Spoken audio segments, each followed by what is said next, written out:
I think it's safe to say 2022 has been an incredible year for Nintendo, and it looks like 2023 is also shaping up to be another huge year for the Switch. So in this video, I wanted to go through all of the big releases that we currently know of, as well as some predictions from myself. Also, it would help out a ton if you could subscribe to the channel. 69% of you watching my videos aren't subscribed, and we are so close to hitting 2K subscribers, so it would mean the world to me. If you love Nintendo, you'll love this channel, and let's get on with the video.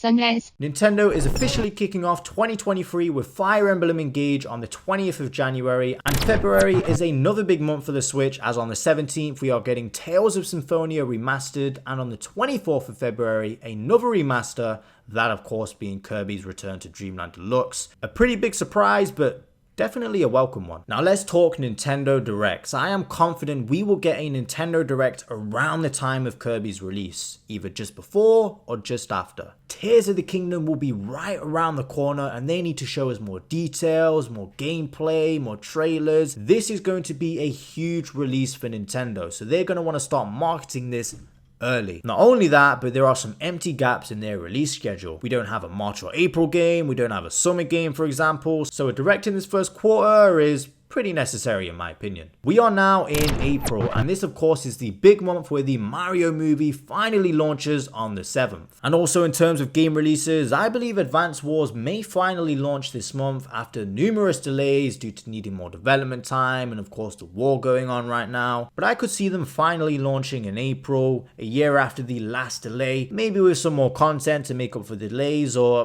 whatever. At this point, I just want the game, so hopefully it does finally come out next year. Then of course we have May, a huge month with Tears of the Kingdom releasing, arguably the biggest game of the year, at least that we know of so far. Then we are in June, my favorite month of the year, where we usually get the biggest game announcements, and with E3 being back this year is definitely going to be a big one, and you bet Nintendo is going to have a presentation this time round. Now in terms of game releases for the summer, we have a Mario spin-off title every year, and we had Mario Party last in 2021. We've had almost all the sports other than Mario Sluggers and Mario Hoops. I love both of these games, and it's been ages since we've seen either of them, but I can see Sluggers being the one. Honestly, I don't know, I just have a feeling. Or maybe it'll be something entirely new, but I do think a Mario spin-off game will be around the summertime. It just fits perfectly well.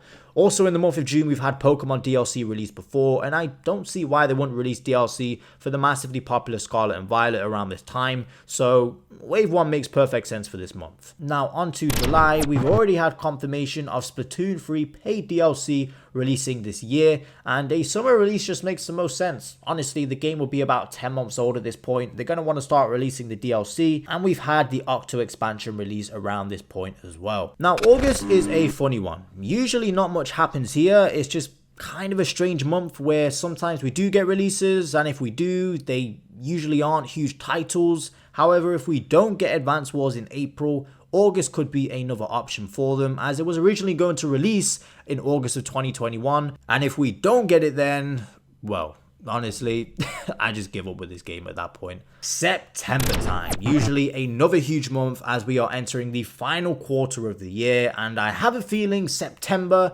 is Pikmin 4's month. After years and years of begging for this game, we finally get our hands on it next year, and September seems like a pretty nice month for me, in my opinion.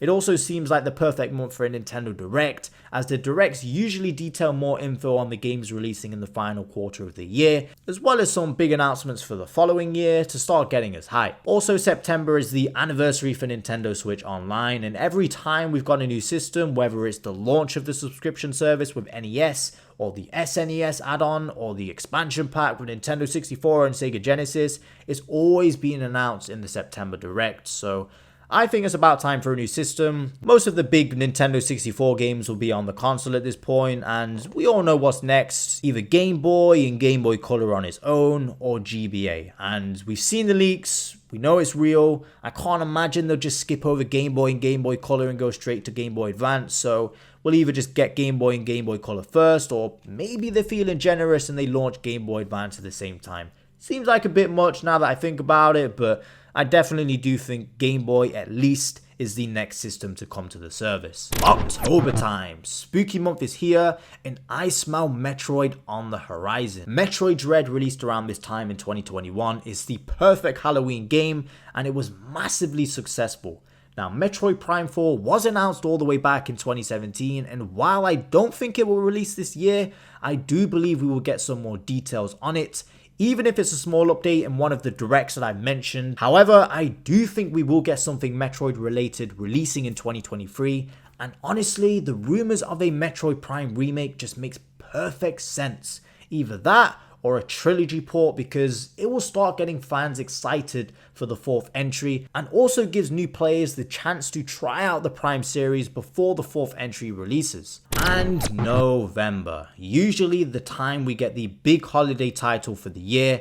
And what do I think is going to be this year? A new Mario game. Yeah, it's 100% time, folks. It would have been 6 years since Mario Odyssey released at this point, so a new 3D game would definitely be welcome. But not only are we doing a new 3D game, we are also due a new 2D game as well. So honestly, I could see them either releasing a 3D game or a 2D game this year. It's been so long since we've seen either of them. It would have been about 4 years since the last 2D entry, that of course being Mario Maker 2, and some people don't even count this game. They say it's a level editor game, it's not like a mainline 2D Mario game. So if you want to get real technical, you could say the last new 2D Mario game was all the way back in 2012 on the Wii U. So a new mainline Mario game is definitely due, whether it's 2D or 3D, I don't know. And next year, of course, the movie releases, so it is the perfect time to capitalize off it. And lastly, Wave 2 of the Scarlet and Violet DLC. Makes perfect sense for this month. We've seen it happen before. It'll be a long time since the summer DLC dropped, and yeah, makes perfect sense. And lastly, we are in December. Yeah, nothing usually happens here, so yeah. Sunrise.